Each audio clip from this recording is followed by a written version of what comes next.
આગળ વાત કરીએ, વાત રાજકોટની કરીએ। રાજકોટમાંથી અધિકારીઓના રાજીનામા પડી રહ્યા છે, ત્યારબાદથી સવાલો અનેક ઊભા થઈ રહ્યા છે। કારણ કે અત્યાર સુધી એવું થતું હતું કે ધારાસભ્યો કહેતા હતા કે જે અધિકારીઓ છે તે તેમની વાત નથી માનતા, પરંતુ હવે તો કોંગ્રેસ એવો આક્ષેપ કરી રહ્યો છે કે જે રીતે અધિકારીઓ રાજીનામા આપી રહ્યા છે તેમાં સીધી સંડોવણી ધારાસભ્યોની છે, નેતાઓની છે કે જે પ્રેશર કરે છે અધિકારીઓ પર કે તેમનું કામ તમારે કરવું જ પડશે। આ સમગ્ર મામલે આક્ષેપ પ્રતિ આક્ષેપ જે છે તે જોર પર જોવા મળી રહ્યા છે।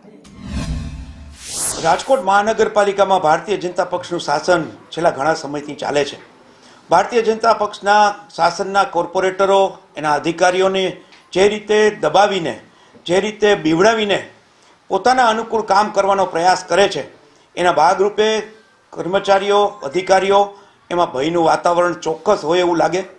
ભૂતકાળમાં કોન્ટ્રાક્ટરો, અધિકારીઓ અને ચૂંટાયેલી પાંખના લોકો એ લોકોએ સંયુક્ત રીતે જે ભ્રષ્ટાચારો કર્યા છે એ ભ્રષ્ટાચાર બહાર આવવાની સંભાવના અધિકારીઓને પણ દેખાતી હશે।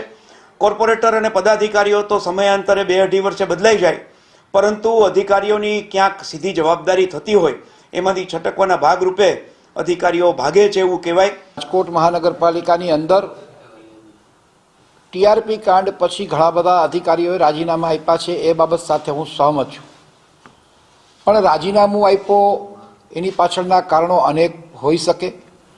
એના વ્યક્તિગત કારણો પણ હોઈ શકે, એમની વ્યક્તિગત કૌટુંબિક જવાબદારીનું કારણ પણ હોઈ શકે, વધુ પડતું કામનું ભારણ પણ હોઈ શકે, અથવા અન્ય કોઈ જવાબદારીને કારણે પણ રાજીનામું આપ્યું હોય એવું માનવાનું મારું કારણ છે।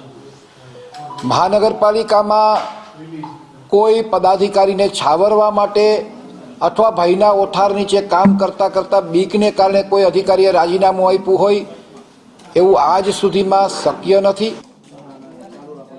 એક તરફ જો એવું છે કે કામ યોગ્ય રીતે નથી કર્યું ને તેમણે રાજીનામું આપ્યું છે ત્યાં સુધી તો બરાબર છે, પરંતુ શું કોઈ નેતાના પ્રેશરથી કોઈ અધિકારી રાજીનામું આપી શકે ખરા? મયુર પાસેથી આગે વધુ વિગતો મેળવીએ। મયુર,